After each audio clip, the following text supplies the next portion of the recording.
ओम नमो भगवते वासुदेवाय। राजा विक्रमादित्य के सिंहासन और एक ग्वाले की कथा जो भी एक दिन पहले हमने आपको सुनाई थी, उसी का दूसरा भाग आपको सुना रहे हैं। ध्यान से सुनना, कहानी बहुत ही दिलचस्प है। देखिए, उसी राजा के राज्य की एक और घटना आपके सामने सुना रहा हूँ। उसी नगर में एक साधारण किसान रहता था।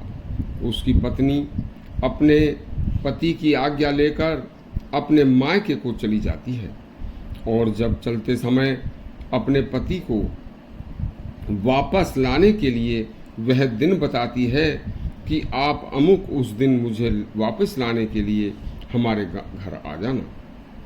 वहीं पर एक प्रेत रहता था। वह प्रेत उन दोनों की बात को सुन लेता है और जब किसान की पत्नी को लाने का दिन आता है तो वह प्रेत उसके पति के जाने से पहले ही स्वयं उसके पति का रूप धारण करके पत्नी के घर पहुंच जाता है और पत्नी को अपने साथ चलने के लिए कहता है। उधर थोड़ी ही देर बाद उसका असली पति भी पहुंच जाता है। अब दोनों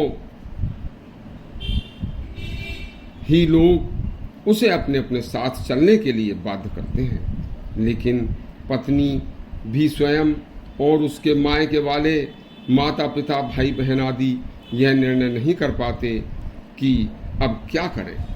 दोनों ही उस स्त्री को अपनी पत्नी बताते हैं और खुद को उसका असली पति बताते हैं। भरपूर कोशिशें करने के बाद भी जब कोई मामला नहीं सुलझता तो झगड़ा बहुत बढ़ जाता है और यह बात गांव में उस ग्वाले के पास भी पहुंच जाती है।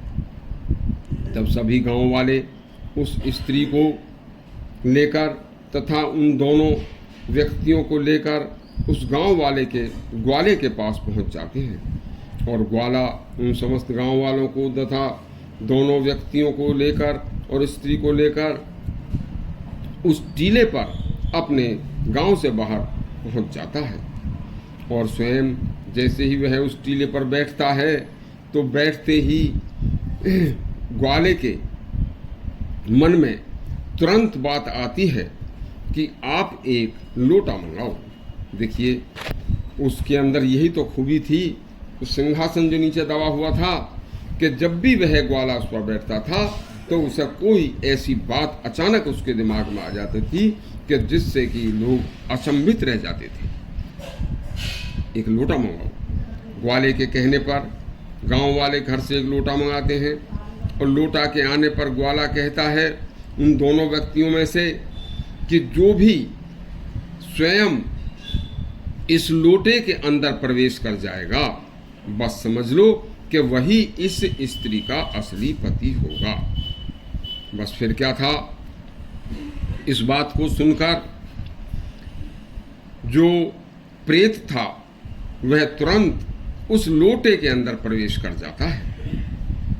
उस लोटे के अंदर प्रवेश करते ही ग्वाला उस लोटे का मुंह बंद कर देता है और प्रेत को लोटे में बंद कर देता है और ग्वाला प्रेत को समझाकर कहता है कि तूने पहले जन्म में बहुत बुरे कर्म किए थे तो प्रेत योनि पाई और अब इस योनि में भी बुरे कर्म करके किसी को दुखी करके आगे हमेशा युगों युगों तक कष्ट ही भोगेगा। आज से यदि तू अपना रास्ता बदलेगा तो मैं तुझे आज़ाद कर दूंगा, वरना इसी लोटे में बंद रहेगा। प्रेत कहता है कि अब मैं किसी को परेशान नहीं करूंगा। तब ग्वाला प्रेत को आज़ाद कर देता है और उस स्त्री को असली पति के साथ भेज देता है।